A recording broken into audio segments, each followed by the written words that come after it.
folks, welcome back to Recently Seen Reading. I'm Heather, and today I'm going to do a quick little Friday reads, which is a bit of a sum up of what I've been reading over the last couple of weeks. One of the things I've noticed about watching a lot of BookTube for me is that it has skewed my reading. It's skewed my reading towards American publications and away from what I used to read quite a bit of, which would be Canadian and British, Scottish, Irish novels.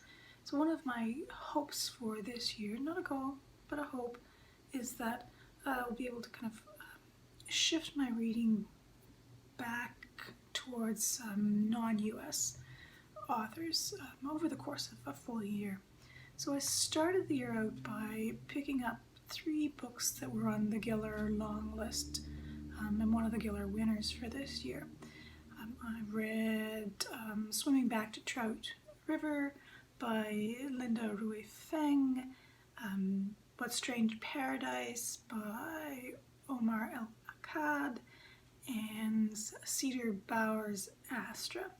So all 3 of these were Giller nominees, and the Akkad was the winner. Of these 3, the one that I would recommend is Astra by Cedar Bowers. The other 2 are probably worth reading if you're interested in Canadian novels and Canadian prize-winning novels. My least favorite of those 3, though, was Swimming Back to Trout River by Linda Rui Feng. This is a story of Momo and Cassia, who live in China at the time of the Cultural Revolution and then ultimately emigrate to the United States, to the San Francisco area and the west of the United States. It's also the story of Momo's friend Dawn, who's a musician, and their daughter Junie. So Feng is writing about the impact of the Cultural Revolution on families and on family structure. And it's very familiar territory, I think, if you've read Madeleine Thien's Do Not Say We Have Nothing. The book moves kind of steadily forward from the past into the future, but with multiple points of view. And it's quite a lyrical novel, but part of it I found off-putting because it's very much interested in the concept of fate, which isn't something that particularly attracts me as an idea or as a literary conceit. But the novel is working with ideas of fate. What does it mean to be fated to return or to not return? And I found by the time we got to the conclusion of the novel, I'm not going to give away what happens at the end of the novel, a lot of what seems to be described as fate becomes quite manipulative in the way the novel draws to a close, I think. The other thing that I found a little off-putting in the novel is the character of June, or Junie. Junie is a child who is born with no legs below the knee, so she's got this disfigurement she needs to move through life with, and she lives with her grandparents. But the disfigurement is used primarily just to motivate the plot of the unhappiness in her parents' marriage and their eventual emigration to the United States. It's a very, I think, not very satisfying way to represent disability and disfigurement in a novel.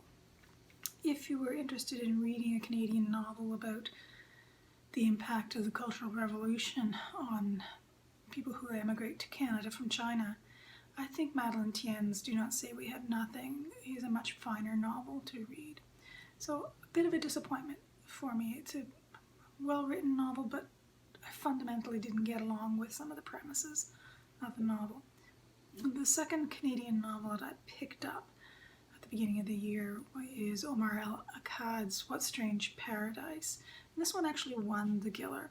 And it's also a story about migration, about failed immigration in some ways.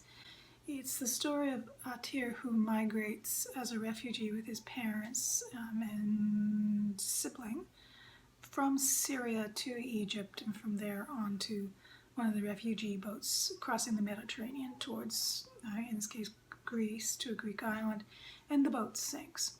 And the kinds of things that unfold with a refugee boat sinking do unfold in the novel.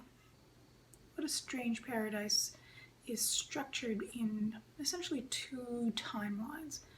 There are sections narrated from Amir's point of view largely that are called before chapters, and they are intersected by after chapters, which come largely from the point of view of Vanna, a young girl he meets on the island that his ship washes up on, and their encounters as she tries to keep him away from people who are looking to deal with refugees in a not necessarily pleasant fashion.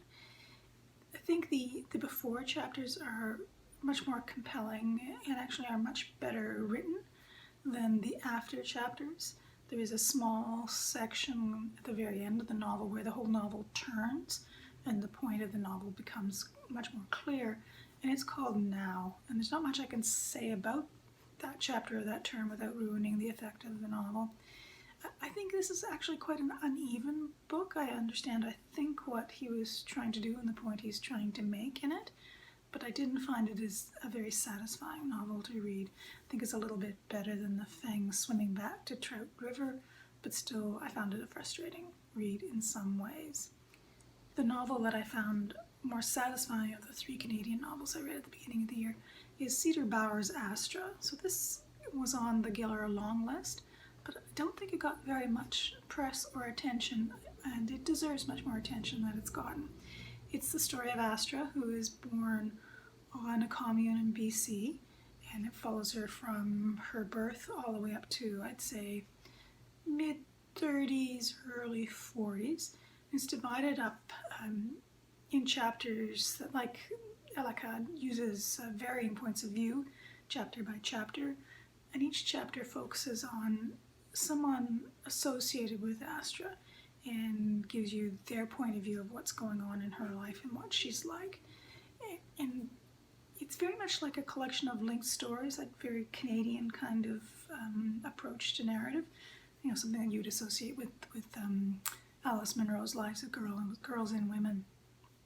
But this is far more novel-like, I think, in the way it follows Astra over the course of her life. I think it's very finely written, and what I like about it a great deal is how it shows you many awful things happening in Astra's life and in other people's lives, but it shows Astra and the people around her, many of the people around her at least, learning and making progress and finding ways to have happier lives. Not everybody, but many of the people in the novel. And I think that's the kind of oblique happy ending that can be very satisfying after reading two novels where there's not a lot of happy ending to be found. So those were my three Canadian reads at the beginning of the year. I'm going to hope to pick up more Canadian as I go. What have I got? Just look at my notes here. What have I got coming for the weekend?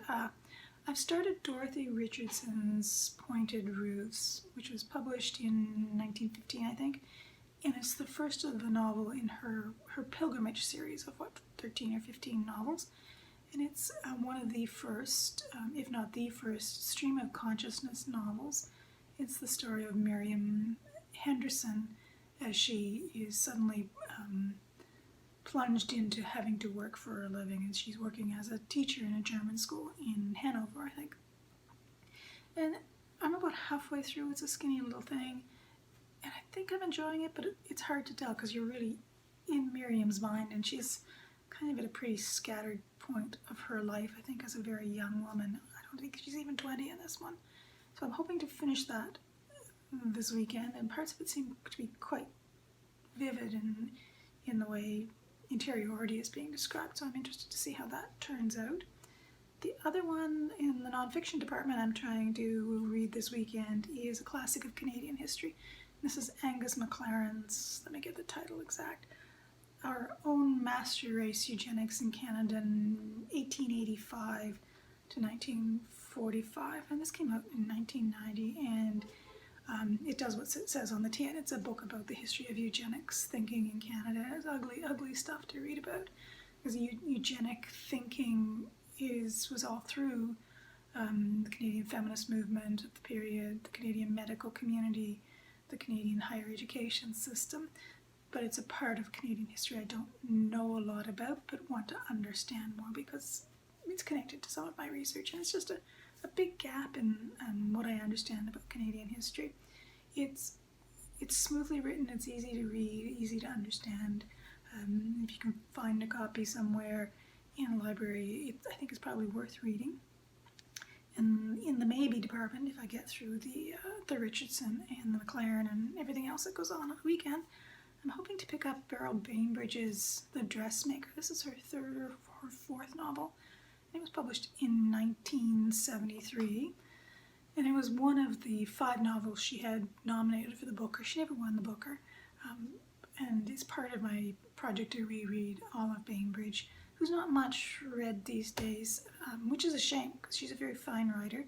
Her prose, as I always call it, is very compressed, and there's always a sense of dread and doom coming. She was someone who saw the impending doom in everything rather than the possibility of joy in everything, and sometimes that's a very satisfying thing to read. So that's my reading for the week, 3 Canadian novels. The one that I'd recommend, of course, is Astra. Really worth picking up, and my hopes for what I'll read this weekend. A couple of novels and a history book. I hope you have a good reading week, and take care of yourself and your kin. Bye-bye.